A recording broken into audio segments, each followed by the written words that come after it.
Hello friends, मैं doctor Sanjay Kumar Singh एक बार फिर आपका स्वागत करता हूँ केमिस्ट्री पॉइंट में। आज हम लोग जो टॉपिक पढ़ेंगे ऑर्गेनिक केमिस्ट्री में बहुत ही इम्पोर्टेंट टॉपिक है और बहुत ही ज़्यादा इसका एप्लीकेशन है, जिसको कहते हैं रेजोनेंस। रेजोनेंस एक तरह से हम लोग कह सकते हैं, जैसे जनरल वे में, कि एक आदमी का अगर एक से अधिक रूप होता है तो उसको हम कहते हैं बहुरूपिया। वैसे रेजोनेंस भी ऑर्गेनिक केमिस्ट्री में एक तरह से बहुरूपिये का रोल करता है। मतलब रेजोनेंस वो मॉलिक्यूल शो करते हैं जो एक से अधिक स्ट्रक्चर को शो करते हैं। तो कहने का मतलब ये है कि रेजोनेंस क्या है। रेजोनेंस जब कोई मॉलिक्यूल एक से अधिक स्ट्रक्चर को शो करता है due to the differing of pi electron distribution. Pi electron के डिफरेंट डिस्ट्रीब्यूशन की वजह से जब एक से अधिक मॉलिक्यूल स्ट्रक्चर शो करता है तो उस मॉलिक्यूल को हम कहते हैं वो रेजोनेटिंग स्ट्रक्चर है, और उस फिनोमेना को हम क्या कहते हैं, रेजोनेंस। मतलब if a molecule or ion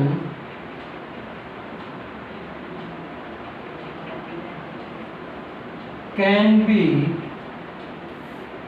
so two or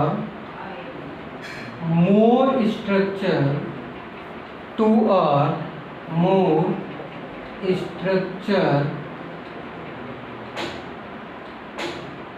due to differing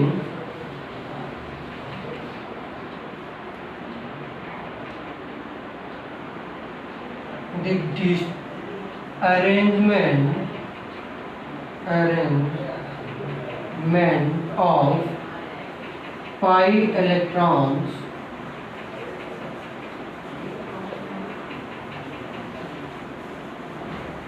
these structures are known as resonating structure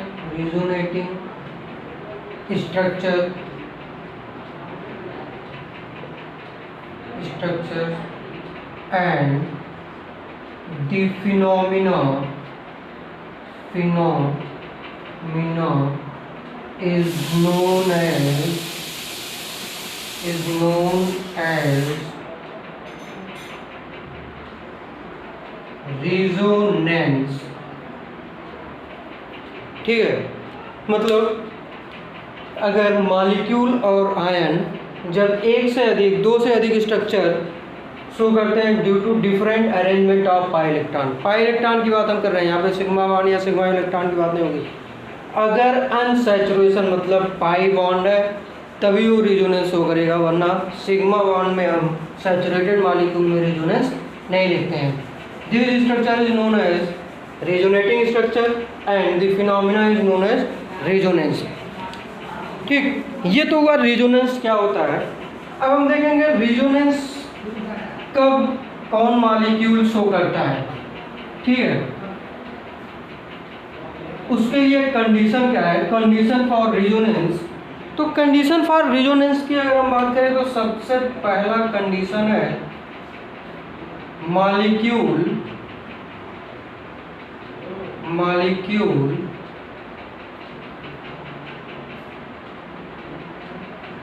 contain conjugation. Molecule conjugation को कंटेन करे। कॉन्जुगेशन इट मीन्स उस मॉलिक्यूल में double bond, single bond, double bond, ये alternate position पे, मतलब alternate position पे double bond हो या अल्टरनेट पोजीशन पे डबल बॉन्ड ट्रिपल बॉन्ड हो, या अल्टरनेट पोजीशन पे डबल बॉन्ड लोन पेयर हो, ये अल्टरनेट पोजीशन पे डबल बॉन्ड निगेटिव चार्ज हो, ये अल्टरनेट पोजीशन पे डबल बॉन्ड पॉजिटिव चार्ज हो, ये अल्टरनेट पोजीशन पे डबल बॉन्ड एक ऑड इलेक्ट्रॉन हो। ये सारी कंडीशन क्या होती है? कॉन्जुगेशन की कंडीशन होती है। अगर कोई मॉलिक्यूल कॉन्जुगेशन कंटेन किया है या कॉन्जुगेशन है मॉलिक्यूल में, तभी वो रिजोनेंस शो करेगा, वरना रिजोनेंस नहीं शो करेगा। But conjugation is not necessary condition for the resonance. ये एक नेसेसरी कंडीशन नहीं। नेसेसरी कंडीशन क्या है? तो नेसेसरी कंडीशन की बात करें, मॉलिक्यूल कॉन्जुगेशन के साथ साथ मॉलिक्यूल्स शुड बी प्लेनर। ये नेसेसरी कंडीशन है। मॉलिक्यूल कॉन्जुगेशन में है बट प्लेनर नहीं है, तो वो जो है रिजोनेंस नहीं शो करेगा। जैसे हम देखें यहाँ पे बेंजोइक एसिड। बेंजोइक एसिड एक ऐसा मॉलिक्यूल है जहाँ पे double bond, single bond, double bond conjugation में है, ठीक है, या फिर double bond, single bond, lone pair conjugation में है। ये कॉन्जुगेशन कंडीशन शो कर रहा है, double bond, single bond, double bond, double bond, single bond, double bond, ये कॉन्जुगेशन सिस्टम शो कर रहा है। बट इस बेंजोइक एसिड में ये जो ग्रुप है, ये बेंजीन रिंग के साथ रिजोनेंस नहीं शो करता है। उसका रीजन क्या है? ये बेंजीन रिंग जिस प्लेन में होता है उससे अलग प्लेन में ये इस तरह से बेंड होता है। मतलब ये मॉलिक्यूल कुछ और प्लेन में और ये पूरा रिंग जो है किसी दूसरे प्लेन में, दोनों का प्लेन अलग अलग है, इसलिए रिजोनेंस शो नहीं करते हैं। ठीक, तो मॉलिक्यूल क्या होना चाहिए? Molecule should be planar. अगर मॉलिक्यूल प्लेनर है तभी ओरिजिनेटिंग स्ट्रक्चर शो करेगा। नेक्स्ट कंडीशन है कि मॉलिक्यूल में number of electrons pair and unpaired electron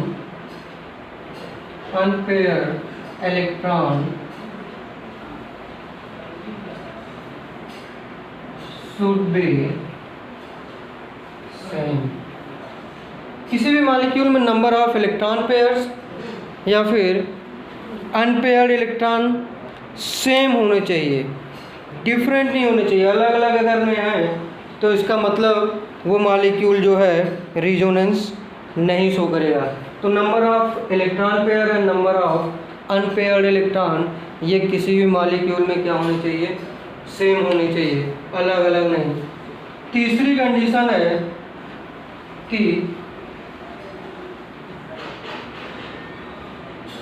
atomic arrangement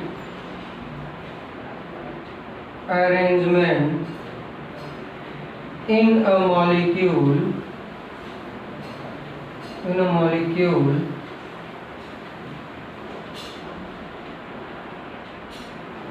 should be same।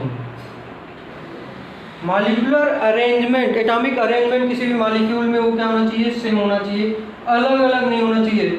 जैसे हम बात करते हैं इसका कि CH3 C double bond O CH3, ये कन्वर्ट होता है CH3 C double bond O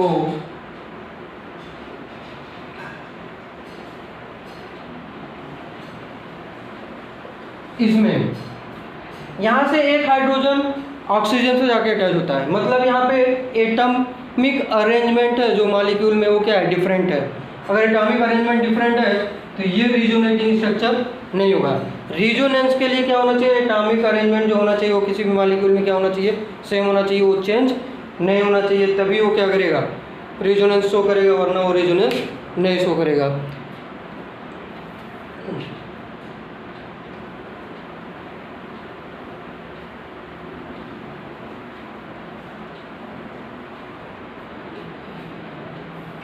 ये तो है कंडीशन फॉर रिजोनेंस। रिजोनेंस के लिए कंडीशन क्या होता है?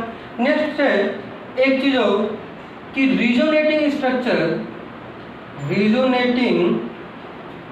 structures are not real structure। अगर रिजोनेटिंग स्ट्रक्चर रियल स्ट्रक्चर नहीं है तो रियल स्ट्रक्चर क्या है?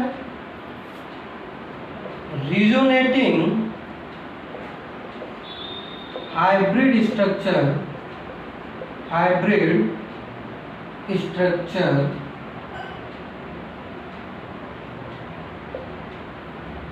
is real structure।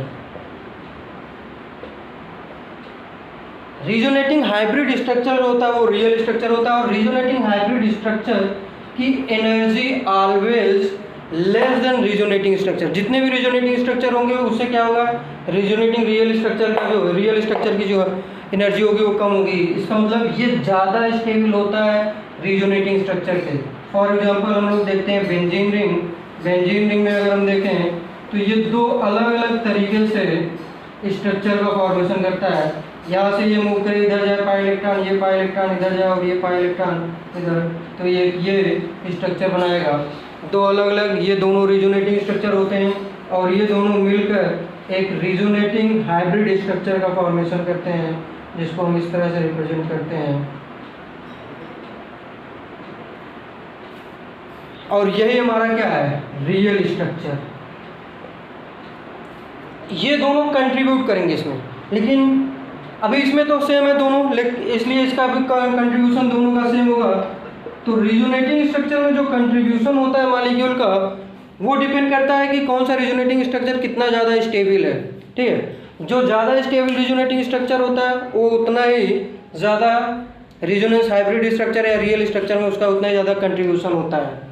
तो डिपेंड होता है कि स्टेबिलिटी। अब आता है कि स्टेबिलिटी क्या है, कौन कितना ज़्यादा स्टेबल होगा, कौन कितना कम स्टेबल होगा। तो स्टेबिलिटी की अगर हम बात करें तो फर्स्ट पॉइंट जो आता है neutral species, neutral resonating structure is more stable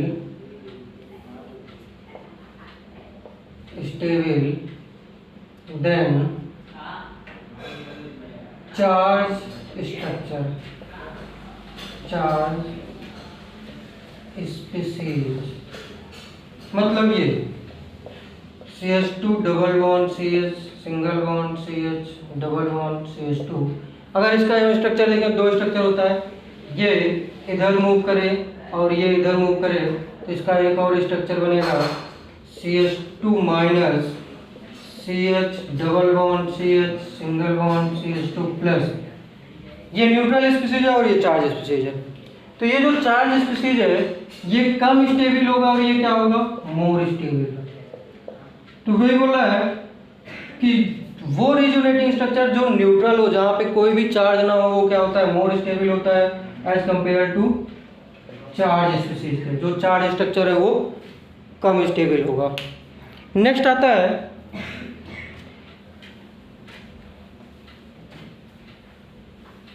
कि अगर चार्ज स्पीसीज है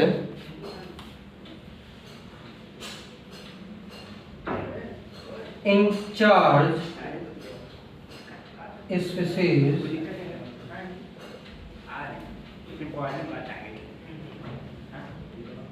the negative charge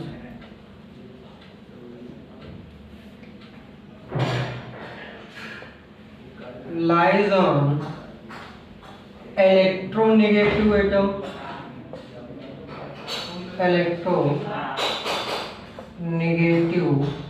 atom, and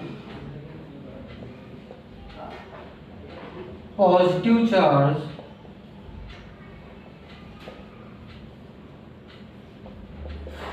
lies on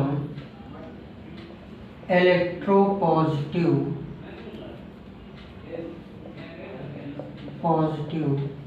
atom।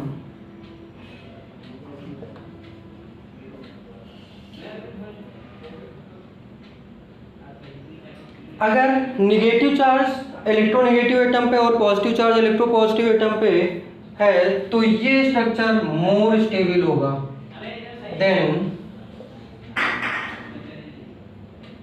these structures are more stable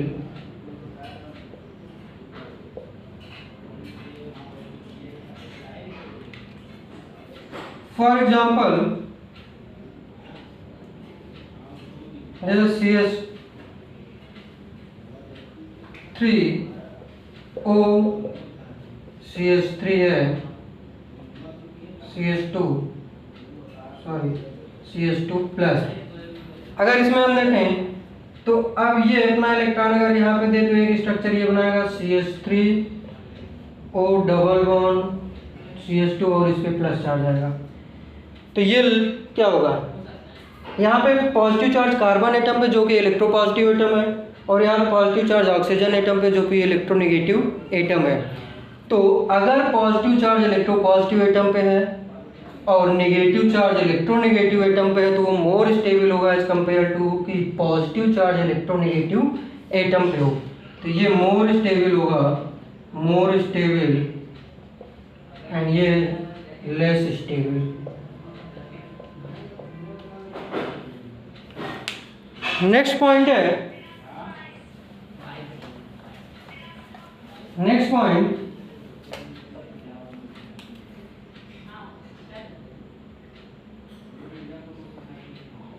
increase the charge separation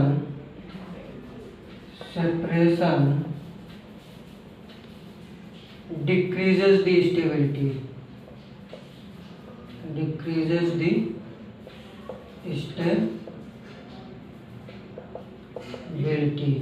जैसे जैसे चार्ज सेपरेशन हम increase करेंगे उसकी स्टेबिलिटी क्या होगी, डिक्रीज करेगी। फॉर एग्जांपल हम अगर ये लें फिनॉल का एक स्ट्रक्चर ये होगा, अब ये पाई इलेक्ट्रॉन यहाँ पे और ये पाई इलेक्ट्रॉन यहाँ पे, तो नेक्स्ट स्ट्रक्चर बनेगा जो वो ये बनेगा O डबल बॉन्ड, अब इस पे प्लस चार्ज और यहाँ पे माइनस चार्ज। नेक्स्ट स्ट्रक्चर, अब ये पाई इलेक्ट्रॉन को हम यहाँ लाए और इसको यहाँ पे, तो ये स्ट्रक्चर बनेगा यहाँ पे माइनस चार्ज OH। नेक्स्ट ये इधर जाए और ये यहाँ पे एक स्ट्रक्चर ये बनेगा, यहाँ पे माइनस चार्ज O प्लस, ये हो गया। ये first structure, second structure, third structure and fourth structure. यहाँ पे देखिए ये न्यूट्रल है, ये न्यूट्रल है तो ये सबसे ज़्यादा स्टेबल होगा। अब इसमें और इसमें देखें तो अपोजिट चार्ज क्या करते हैं, अपोजिट चार्ज दोनों को एक दूसरे को क्या करते हैं, अट्रैक्ट करते हैं, ठीक है। तो यहाँ पे अपोजिट चार्ज है, अट्रैक्शन फोर्स जब दोनों पास में आएंगे तो ज़्यादा होगा, दोनों को दूर करेंगे तो क्या होगा, अट्रैक्शन फोर्स कम होगा। तो यहाँ पे इनके बीच चार्ज सेपरेशन क्या है, कम है, जबकि यहाँ पे देखें तो चार्ज सेपरेशन ज़्यादा है। यहाँ पे फिर चार्ज सेपरेशन जितना इसमें है उतना ही इसमें है। तो चार्ज सेपरेशन अपोजिट चार्ज के बीच में अगर डिस्टेंस हम बढ़ाएंगे तो उसकी स्टेबिलिटी क्या होगी, कम होगी। तो सबसे कम स्टेबल कौन होगा, थर्ड वन, ये लेस स्टेबल होगा। देन सेकेंड और फोर्थ ये दोनों इक्वल होंगे। देन सबसे ज़्यादा स्टेबल क्या होगा, फर्स्ट, ये स्टेबिलिटी ऑर्डर है, स्टेबिलिटी, ठीक है। तो ये है कि जैसे जैसे चार्ज सेपरेशन हम इंक्रीज करेंगे वैसे वैसे उसकी स्टेबिलिटी क्या होगी, डिक्रीज करेगी। With the increase of charge separation the stability of resonating structure decreases. जितना ज़्यादा स्टेबल मॉलिक्यूल होगा उतना ही ज़्यादा वो कंट्रीब्यूट करेगा रेजोनेंस हाइब्रिड में, ठीक है।